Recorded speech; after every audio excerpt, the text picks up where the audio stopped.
Hello, welcome back. आज की जो डिस्कशन है हमारा, उसमें हम लोग क्या सीखेंगे। आज हमें सीखना है कि किस तरह से हम एक इलेक्ट्रोमैग्नेटिक वेव में जो इलेक्ट्रिक कंपोनेंट है और जो मैग्नेटिक कंपोनेंट है, इन दोनों कंपोनेंट के बीच में हम एक रिलेशन इस्टेब्लिश करेंगे। अल्टीमेटली हम ये शो करेंगे कि हमारी जो इलेक्ट्रोमैग्नेटिक वेव होती है वो एक ट्रांसवर्स वेव है। तो ये एक मैथमेटिकल सेशन होने वाला है, जहां हम कुछ मैथमेटिकली देखेंगे कि किस तरह से इलेक्ट्रिक कंपोनेंट और मैग्नेटिक कंपोनेंट इलेक्ट्रोमैग्नेटिक वेव में आपस में एक दूसरे के परपेंडिकुलर होते हैं और रिलेटेड होते हैं। तो अर्लियर हमारे पास इक्वेशन ये आई थी कि अगर हम देखें तो इस तरह से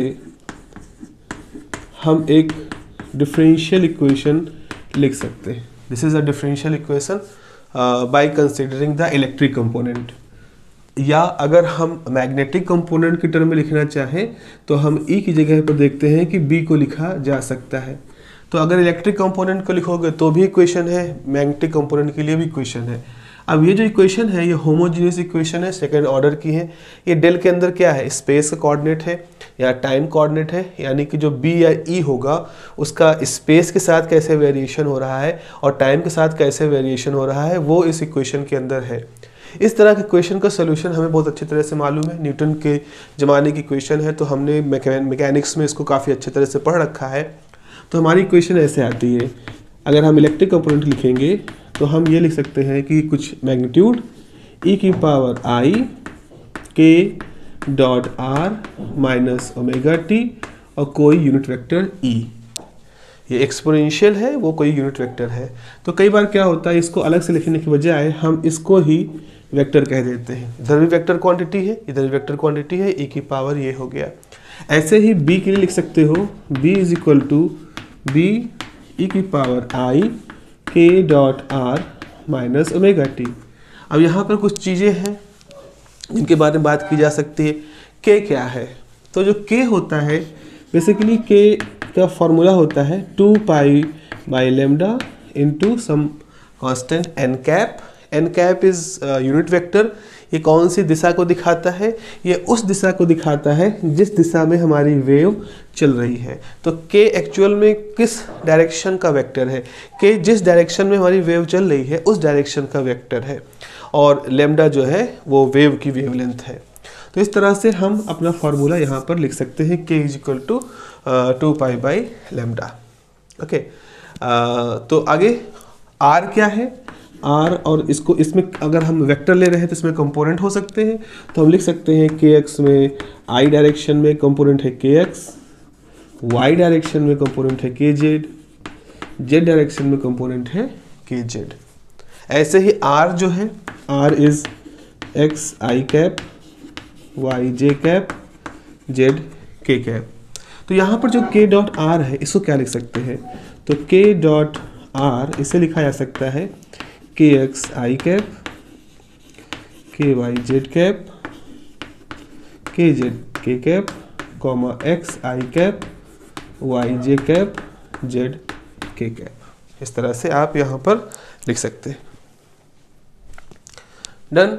अब देखो यहाँ डॉट प्रोडक्ट है तो आई डॉट आई 1 होता है, तो आपके पास के डॉट आर की वैल्यू आ जाएगी के X X, K Y Y, K Z Z. क्या किया आपने, आई डॉट आई 1 तो के एक्स इंटू एक्स होगा, आई डॉट जे 0 तो के एक्स इंटू वाई 0 हो जाएगा, इसलिए के एक्स डॉट जे भी 0 हो जाएगा। तो सिर्फ आपके पास इस तरह से क्वांटिटी बचेगी।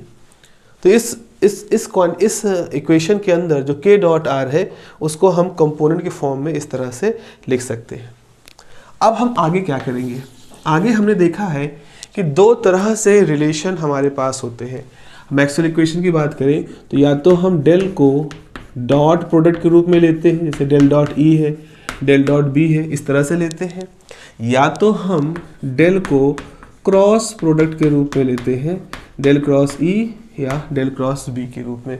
तो इस दो तरह के रिलेशन के रूप में हमारे सामने डेल और वेक्टर क्वांटिटी ई या बी आती है। इनका मतलब समझना चाहते हैं कि आखिर डेल जब ई पे ऑपरेट होता है तो इसका असर क्या होता है। देखो डेल एक ऑपरेटर है, ये ऑपरेटर होने का मतलब है जब ये किसी चीज़ पे ऑपरेट होगा, जब ये किसी फंक्शन के ऊपर काम करेगा तो उस फंक्शन में से कुछ वैल्यू हमारे पास निकल के आएगी, जिसको हम कहेंगे कि इस ऑपरेटर का रिजल्ट क्या आया। तो सबसे पहले हमें इस चीज़ को समझना है। तो हम कह क्या रहे हैं, जरा इसको आप समझेंगे जब हम थोड़ी मैथमेटिक्स को यहाँ पर कर लें। तो सबसे पहले हम क्या करते हैं, हम डेल डॉट ई को कैलकुलेट करना चाहते हैं कि जब डेल डॉट के साथ ई पे ऑपरेट होता है तो क्या होता है। इसके लिए हमें इसको पूरा लिखना पड़ेगा।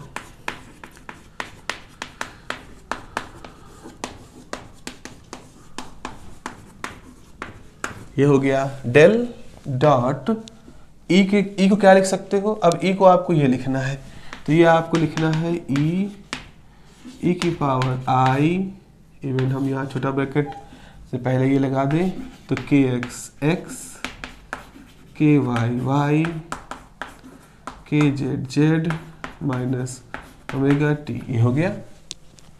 ओके, अब हम यहाँ पर डॉट प्रोडक्ट लगाए हैं तो अब हम यहाँ पर ऐसे भी लिख सकते हैं del by del X I, del by del Y J, del by del Z K dot, इसको लिख सकते हैं x component y component z component e की पावर i, और इसको लिखा जा सकता है K X X, K Y Y, K Z Z minus omega T, इस तरह से लिखा जा सकता है। एक चीज़ देखिएगा, यहाँ आई कैप और का मतलब x की डायरेक्शन का यूनिट वेक्टर है, यहाँ i का मतलब कॉम्प्लेक्स नंबर है।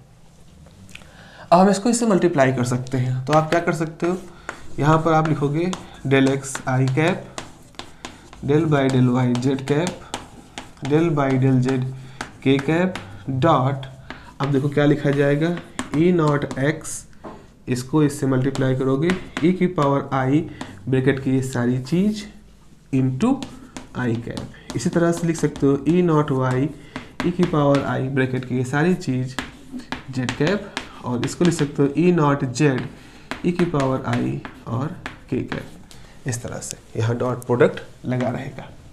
अब देखो यहाँ आई कैप है, यहाँ आई कैप है, दोनों एक साथ अप्लाई होंगे तो आप लिखोगे del by del X I dot I 1 हो जाएगा, किसके ऊपर ऑपरेट होगा, ई नॉट एक्स ई की पावर आई इस पूरी क्वांटिटी के ऊपर, डेल बाई डेल वाई किस पे ऑपरेट होगा, ई नॉट वाई ई की पावर इस पूरी क्वांटिटी पर, ऐसे ही del by del Z E of Z E की पावर आई इस पूरी क्वांटिटी पर।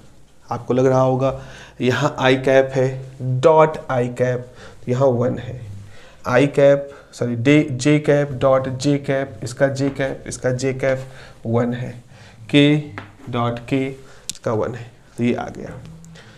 अब ऐसा करते हैं बच्चों, इसमें से किसी एक को हम सॉल्व कर लेते हैं। जरा इसको हम सॉल्व करके देखेंगे तो क्या आएगा। अगर आप x अप्लाई करोगे तो ये तो कांस्टेंट है, ये जो वेक्टर ये वैल्यू है, लेकिन e की पावर में क्या है, i K X X, K Y Y, K Z Z minus omega T, ये है। तो जब ये del by del X apply होगा तो क्या रहेगा, E naught X as it is रहेगा, ई की पावर आई ये सब वैसे रहेगा, डेल बाई डेल एक्स क्या आ जाएगा, के X X, K Y Y, K Z Z minus omega T, इस पे पूरे पे अप्लाई होगा। तो ये जो पूरी चीज़ है एज इट इज़ रहेगी, ई की पावर आई समथिंग। जब ये अप्लाई होगा तो इससे 0 आएगा, इससे 0 आएगा, इससे 0 आएगा, लेकिन यहाँ पर और एक चीज़ जो भूल रहे हैं हम, यहाँ आई भी रहेगा, आई। तो जब ये अप्लाई होगा तो जाएगा आई के एक्स, सिर्फ इतना आ जाएगा। देखो ये सिर्फ इस पे अप्लाई होगा तो डी बाई डी एक्स तो 1 हो जाएगा, आई टाइम के एक्स रहेगा। यहाँ पे अप्लाई होगा नहीं, चूँकि वाई है, यहाँ वाई है, तो इस पर अप्लाई नहीं होगा, इस पर अप्लाई नहीं होगा, सबका वैल्यू 0 दे देगा, तो सिर्फ इतनी वैल्यू आएगी। तो इसका मतलब है कि इस जगह पर जब आप अप्लाई कर लोगे इसको, जब आप अप्लाई कर लोगे तो आपको सिर्फ क्या मिलेगा, आई के एक्स, सिर्फ यहाँ पर आई के एक्स मिलेगा। ऐसे ही जब हम इसको देखेंगे, इस क्वांटिटी पे करेंगे तो यहाँ से मिलेगा आई के वाई, और इस पे जब अप्लाई करोगे तो तो इसकी जगह मिलेगा आई के जेड। आई होप ये चीज़ें आप अप्रिशिएट कर पा रहे होंगे। आई वुड सजेस्ट कि आप थोड़ा सा इसको कैलकुलेट करना, तो आप इस चीज़ को समझ जाओगे। फिलहाल मैं इसको यहाँ पे लिख रहा हूँ। तो जब आपने इसको इस पूरे टर्म पे अप्लाई किया तो आपके पास क्या आया, ई नॉट एक्स ई की पावर आई ब्रैकेट की सारी चीज़ इंटू आई टाइम के एक्स। ऐसे इस पे अप्लाई करोगे तो हो जाएगा ई नॉट वाई ई की पावर आई ये पूरी क्वांटिटी इंटू आई टाइम के वाई, और यहाँ हो जाएगा जेड ई की पावर आई ये पूरी क्वांटिटी आई टाइम की जेड। तो आई टाइम के एक्स आई टाइम के वाई आई टाइम के जेड। ओके, तो अब हम क्या कर सकते हैं, अब हम एक चीज़ ले सकते हैं, आई बाहर कॉमन ले लें। आई बाहर कॉमन ले लोगे और यहाँ ब्रैकेट में बचेगा E naught X K X plus E naught Y K Y E naught Z K Z E की पावर आई, और इस ब्रैकेट के अंदर पूरी क्वांटिटी रहेगी जो कि हम शुरू से लिखते चले आ रहे हैं। ओके, अच्छा अब क्या कर सकते हैं, अब हम इसको देखें फिर से करें। आई इज इमेजिनरी नंबर, यहाँ पर हम आगे लिखें, इसको लिख सकते हैं E naught X I cap E naught Y J cap E naught Z K cap dot K X I K Y जे के जेड के, और इसके बाहर ई की पावर आई ये पूरी क्वांटिटी। ऐसा क्यों किया, हमने इन दोनों को सेपरेट कर दिया। तो अगर आप इस क्वांटिटी का और इस क्वांटिटी का डॉट प्रोडक्ट लोगे यू विल गेट दिस। ऐसा करने का फ़ायदा क्या हुआ, हमारे पास आ गया आई टाइम, इसे क्या लिख सकते हो, ये पूरा है वेक्टर ई नॉट, ये क्या है, ये है वेक्टर के, ठीक है, और बाहर है ई की पावर आई ब्रैकेट की सारी चीज़। अब आप खुद ही सोचो, इसको अगर आप इसके ऊपर लिख दोगे तो हम ऐसे लिख सकते हैं आई टाइम, चाहे हम ई डॉट के लिखें चाहे के डॉट ई लिखें, चूँकि नंबर आता है तो ऑर्डर कोई मतलब नहीं होता, तो जाएगा के डॉट ई नॉट ई की पावर आई ये पूरी क्वांटिटी। इसको हम ऐसे कर सकते हैं। अब हम यहाँ पे लिख सकते हैं दिस इज आई टाइम के डॉट वेक्टर ई, इस पूरी चीज़ को मिला करके ये वही चीज़ है जो यहाँ पे लिखी है, इसको हम वेक्टर ई लिख सकते हैं। तो यानी कि डेल डॉट ई का मतलब क्या हुआ, अगर आप ई के ऊपर डेल ऑपरेट करते हो इसका मतलब है कि ई वैसे का वैसा रहेगा, आपका डेल जो है वो आई के फॉर्म में आ जाएगा। तो इसको हमने ये कहा कि हमारा जो डेल ऑपरेटर है it is equivalent to function I K. जैसे हमने कहा कि अगर आप किसी समय डेल को ऑपरेट कर रहे हो किसी वेक्टर क्वांटिटी पर जिसके अंदर के ऑलरेडी है, जैसे कि इलेक्ट्रोमैग्नेटिक फील्ड केस में है, तो ये डेल जो होगा उसका डॉट प्रोडक्ट मतलब आई के का डॉट प्रोडक्ट, डेल का क्रॉस प्रोडक्ट मतलब आई के का क्रॉस प्रोडक्ट। तो हमने एक चीज़ ये यहाँ से देख के निकाली, एक चीज़ हमको ये पता चली कि del is equivalent to the function I K. Del जो होता है वो आई के इक्विवेलेंट होता है। अब इस नॉलेज का हम फ़ायदा कैसे उठाएंगे वो देखोगे। इसका फ़ायदा हमें कैसे मिलेगा हमें ये देखना है। तो यहाँ पे लिखोगे इसे by Gauss law del dot E is equal to 0, free space के लिए डेल डॉट ई 0 होता है। यानी कि हम क्या लिख सकते हैं, यानी हम लिख सकते हैं आई के डॉट ई इज 0। चूँकि आई 0 हो नहीं सकता, इसका मतलब K dot E is equal to 0। ज़रा इसको मतलब समझो।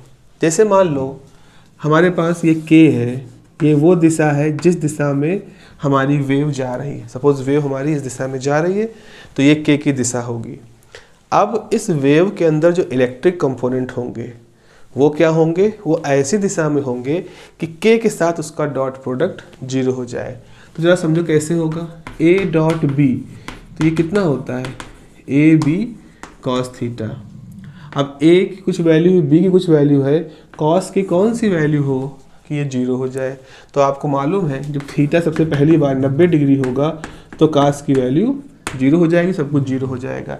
यानी दो वेक्टर अगर डॉट प्रोडक्ट में है तो दो वेक्टर का डॉट प्रोडक्ट मतलब है उन दोनों वेक्टरों के बीच में 90 डिग्री का एंगल है। तो इसका मतलब अगर k इस तरफ जा रहा है तो e इस तरफ जाएगा कुछ इस तरह से कि e के बीच में और k के बीच में 90 डिग्री का एंगल बना रहे। ठीक है, तो यहाँ से ये रिलेशन क्या शो करता है, ये रिलेशन शो करता है कि e is always perpendicular to k। k मतलब डायरेक्शन ऑफ प्रोपगेशन। इसी तरह से ऑल्सो अगर हम डेल डॉट बी को देखें सेकेंड मैक्सवेल इक्वेशन, तो डेल डॉट बी 0 है। यहाँ आप लिख सकते हो I K dot B is equal to 0, क्योंकि हमने देखा है कि जो हमारा डेल ऑपरेटर है it is equivalent to I K. तो आई के बराबर के इक्वलेंट में है हमारे पास। तो यहाँ से भी यही शो कर रहा है, चूँकि आई तो √-1 है, यानी के डॉट बी का मतलब कि यहाँ पर b जो है इज़ परपेंडिकुलर टू k। यानी कि अगर ये दिशा है वेक्टर के चलने की तो जो b होगा वो भी इसके परपेंडिकुलर होगा। अब परपेंडिकुलर होने का मतलब b इधर भी हो सकता है या b इधर भी हो सकता है, तब भी तो परपेंडिकुलर हुआ। यानी कि आपके वेक्टर इधर चल रहा है, लाइट इधर जा रही है, तो b ऐसे हो सकता है या b ऐसे हो सकता है, तो b ऐसे होगा या b ऐसे हो सकता है। तो अगर आप b को इधर मान लो तो भी ये सही है, b को इस तरफ मानो तो भी ये सही है, b को इधर मानो तो भी ये सही है। अगर हम इस तरह से माने कि इस इक्वेशन से देखें कि k और e आपस में परपेंडिकुलर है, इससे देखें कि k और b आपस में परपेंडिकुलर है, तो इससे हमारे पास तीन निष्कर्ष निकल के आते हैं। या तो E पैरेलल है B के, ऐसा यहाँ दिख रहा है, या तो E एंटी पैरेलल है B के, यानी कि E इधर है तो B नीचे की तरफ होगा, या E परपेंडिकुलर है B के। तो एक चीज़ तो पक्का मालूम चल गई कि इलेक्ट्रिक और मैग्नेटिक कंपोनेंट जो है ये दोनों ही वेक्टर के इलेक्ट्रोमैग्नेटिक वेव के चलने की दिशा के परपेंडिकुलर, ये तो पक्का हो गया इस इक्वेशन से, और इस इक्वेशन से ये बात पक्की हो गई। लेकिन अब ये मामला फंस रहा है कि ये E और B आपस में कैसे रिलेटेड है। के से तो दोनों परपेंडिकुलर है, लेकिन आपस में कैसे रिलेटेड है। क्या E और B पैरेलल है, क्या E और B परपेंडिकुलर है, कि क्या E और B आपस में एंटी पैरेलल है। चूँकि हम लोग पढ़ चुके हैं, ये हम लोग ने एक फैक्ट के रूप में देख लिया था पहले ही 12th में ही कि E और B पैरेलल नहीं होते, परपेंडिकुलर होते हैं, ना एंटी पैरेलल होते हैं ना पैरेलल होते हैं, परपेंडिकुलर होते हैं। लेकिन वो फैक्ट हमें कहाँ से जानकारी मिली, आज हम उसकी मैथमेटिक्स देख रहे हैं कि मैक्सवेल को ये जानकारी कैसे मिली थी कि E और B आपस में परपेंडिकुलर होते हैं। चूँकि मैक्सवेल की दो शुरुआती इक्वेशन तो ये तीन तरह के केस की पॉसिबिलिटी हमारे सामने रख रही है। तो जब दो इक्वेशन ने हमारी क्या मदद की, इन दो इक्वेशन ने मदद की कि E और B दोनों निश्चित रूप से चलने की दिशा के तो परपेंडिकुलर है। अब बाकी के दो इक्वेशन हमें ये बताएंगी कि E और B आपस में कैसे रिलेटेड है। चलिए ये तो हटा देते हैं यहाँ पर और आगे पढ़ते हैं। अब हम पढ़ेंगे कौन सी equation, by Faraday law. So by Faraday law क्या पढ़ा है आपने, del cross E is equal to minus del B by del T. अब जरा इसका इलाज देख लेते हैं, इसका इलाज क्या है। सबसे पहले इसको अलग से समझ लें। जैसे डेल बाई डेल टी है, अब आप b की वैल्यू क्या रखोगे, वेक्टर b है तो ये हो जाएगा वेक्टर b e की power i k dot r minus omega T. इसको एक्स वाई में कन्वर्ट करने कोई मतलब नहीं, चूँकि हम t इस पे अप्लाई करने वाले हैं। तो जब इसको ऑपरेट करोगे तो b नॉट तो ऐसे हो जाएगा e की power i k dot r ऐसे रहेगा, और आएगा D by D T of I K dot R minus omega T, इस तरह से आ जाएगा। तो ये तो इसको तो हम पूरे को b मान लें, ये हो गया हमारा वेक्टर b। यहाँ से कितना आएगा, यहाँ से आ जाएगा, देखो टी इस पे ऑपरेट होगा, 0 दे देगा, यहाँ से हो जाएगा माइनस आई ओमेगा, हो जाएगा माइनस आई ओमेगा बी। तो कुल मिला कहने का मतलब है जहाँ डी बाई डी टी है उसकी जगह पर हम क्या लिख देंगे, माइनस आई ओमेगा बी। तो लिख ही देते हैं इस चीज़ को। तो आप जरा समझे, यहाँ पर आप लिखोगे आई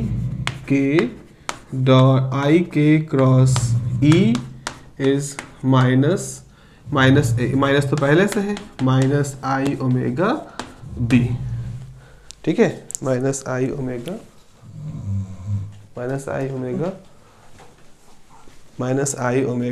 बी। तो ये हो जाएगा I K cross E is I omega B, ठीक है। तो ये आई कैंसिल हो गया, तो यहाँ से बचा K cross E is equal to omega time B. ये वैल्यू यहाँ पर आ गई। ये अपने आप में बहुत इंपॉर्टेंट रिलेशन है, इसी से ही हम जान जाएंगे, हमें चौथी इक्वेशन पे जाने की ज़रूरत नहीं पड़ेगी। यहाँ पर क्या है, के कौन सी दिशा है, इलेक्ट्रोमैग्नेटिक वेव के चलने की। ई कौन सी दिशा है, इलेक्ट्रिक कंपोनेंट की, इलेक्ट्रिक फील्ड की। तो अब ये दिखा रहा है कि जो वेक्टर बी है ये के और ई के क्रॉस प्रोडक्ट की दिशा में होगा।